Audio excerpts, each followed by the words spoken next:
A lot of people lose betting NBA basketball, not because they don't know basketball, but because they don't know how the sports books think. But if you understand alt spreads, line movement, and when to fade the public, you stop gambling and you start thinking like the book. In this video, I'm breaking down exactly how to win betting NBA basketball step by step.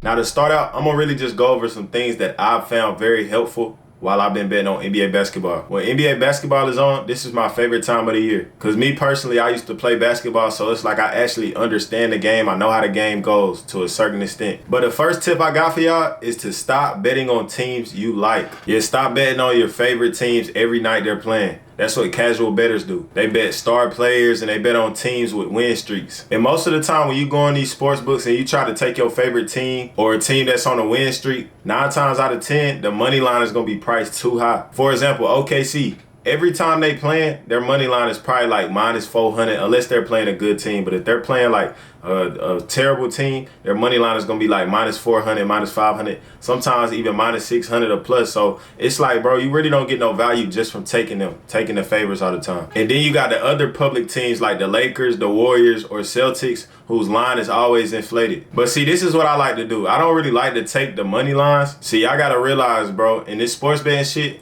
you're not betting teams, you're betting the numbers. It's not about who wins the game, it's about who covers the spread that you took. Now that brings me to my next topic, but y'all gotta understand how the NBA spreads work. So let's say, for example, if the spread is at minus 4.5, right? That's the market spread. If you were to take this spread, that means that you need the favorite team to win by at least 5 or you're cooked. If they win by 1, 2, 3, or 4, then you're not winning that bet. Now, if the line was plus 4.5, that means that you're betting on the underdog and they can either win the game, or if they lose, they can't lose by no more than 4. I know a lot of y'all watching my videos, y'all be in my chat and I be sending out the plays and y'all don't really know what the spreads mean. So that's just free game for y'all that don't know. And for the ones that know, you already ahead of a lot of bettors. Now, also, for those of y'all that didn't know, when you look at the game lines, and let's say, for example, you got the Lakers playing the Knicks and the line is at 5.5 in favor of the Knicks. You don't have to take the market spread. You can literally go to popular or same game parlay and look at alternate spreads, and it'll show you all the spreads that you can take. Now, I'm finna break down why moving the line actually helps. I'm gonna be completely honest with y'all. You never want to take the market spread. If the market spread is at like minus 5.5 and the underdog spread is at plus 5.5, let's say you thinking about taking the underdog just because the public is on the favorite and you like the way the line is moving,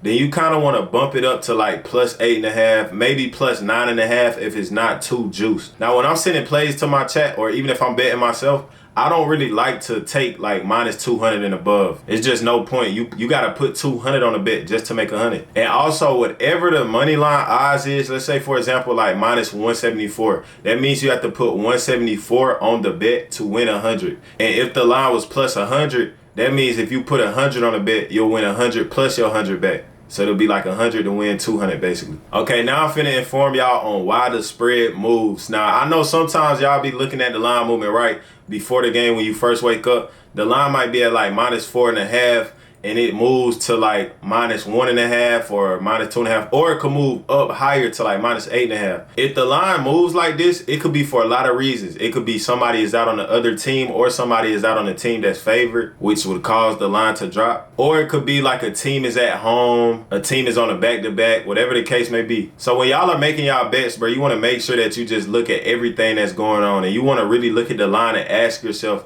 okay, why is the line like this? It's something I like to do too. When I wake up, I go to CBS Sports and look at the games that's going on, and I don't really look at the lines yet. I like to make my own lines just based off of me watching basketball. I'm like, okay, so what would I put this line at if I was the sports book? The book set lines to attract balanced money. And most of the time, like if you wait right before a game starts, the line is moving because it's late public money coming in. So a lot of the public bettors, they just hopping on to play late. But that's all I got for y'all. And I ain't gonna say too much about this topic, but just know that line movement tells the story. I can't give y'all too much game though, man. I can't give y'all all my sauce. So if you really want my sauce, if you want like mentorship, or you just want to know exactly how I do my research, man, y'all DM me on Instagram. I'm Dez TV. I'm letting y'all know right now though, it costs for the research. So just know y'all gotta come with that bag if you really want to know how I pick out my plays. Now the next thing I want to go over is betting against the public. Now most of the time the public bettors, man, they love the favorites. They love the overs, and they love looking at like last 5 games and overreacting. But I'm gonna be honest with y'all, bro. If y'all want to be profitable betting, you have to learn when to fade the public. And what I mean by fading the public is like, let's say, okay,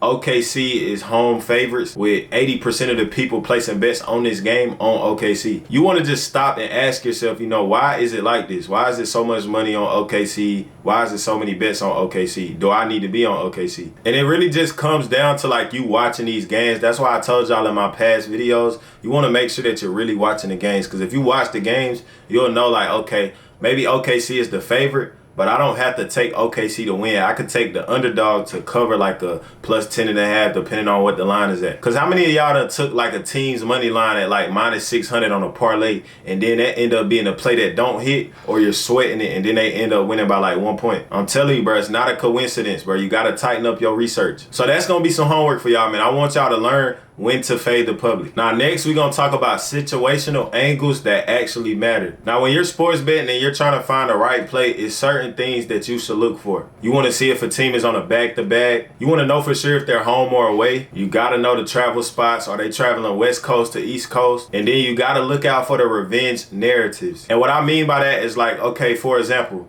let's say if the Pacers were playing the Thunder and Tyrese Halliburton was playing. Now, we just hypothetically speaking, I know Tyrese is hurt right now, but the Thunder beat them in the finals last year, right?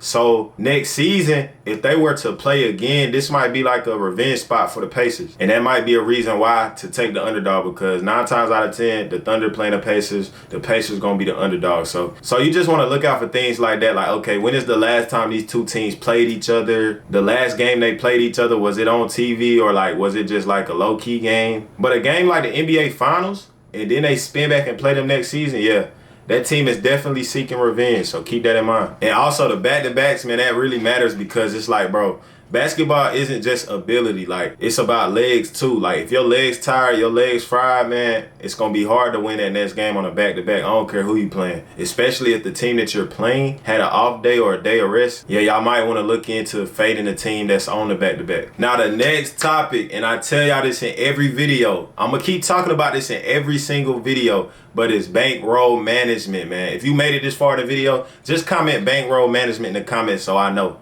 But y'all gotta start having bankroll management, man. No more just crashing on a play because you feel like it's a lot. You want to stick to your unit size. No 10-unit plays, no revenge betting, and no chasing L's. Chasing L's will literally kill your bank account. And y'all also gotta learn to stop parlaying everything. I'm gonna let y'all know right now, you can be right 60% of the time, but if you don't have proper bankroll management, you can still lose it all. Because let's say, for example, you're 8-2 in your last 10 plays, right? But those 2 losses, you bet like 40% of your bank account. Now you fried. Now your money's gone, and you're not even gonna have money to survive the run. Now, another thing I want to talk about is just scheduling your games. And what I mean by this is like, okay, I don't care if you have clients or no clients, whether you sell your plays or you just bet for yourself. You do not need to be betting on 2 games that's coming on around the same time. Even if you like the odds, you like your research for both plays, man, you have to pick one if it comes on at the same time. Because let's say, for example, you're on a 7 o'clock NBA game, right? And then you're on a 7:30 NBA game. And it's like 2 more games that come on at 10, a game that comes on at 9. You don't never want to be in a position to where you got 2 bets going on at the same time and you're getting cooked on both. Because then it's like, okay, you already 0-2 on the day. Like,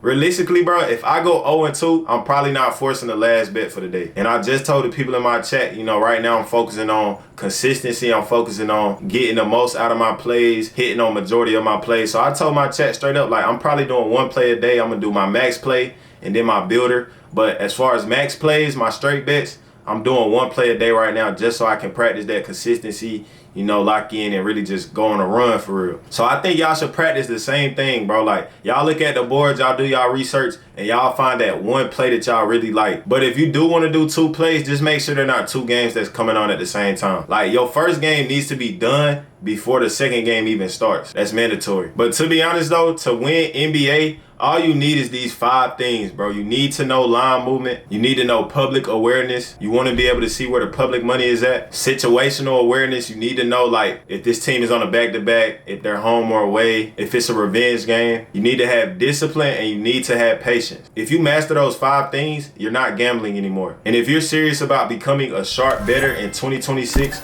go ahead and hit that subscribe button. I drop real strategy and I'm not just here for the hype. But it's your boy Dez. I'm Dez TV, the best TV, and we out.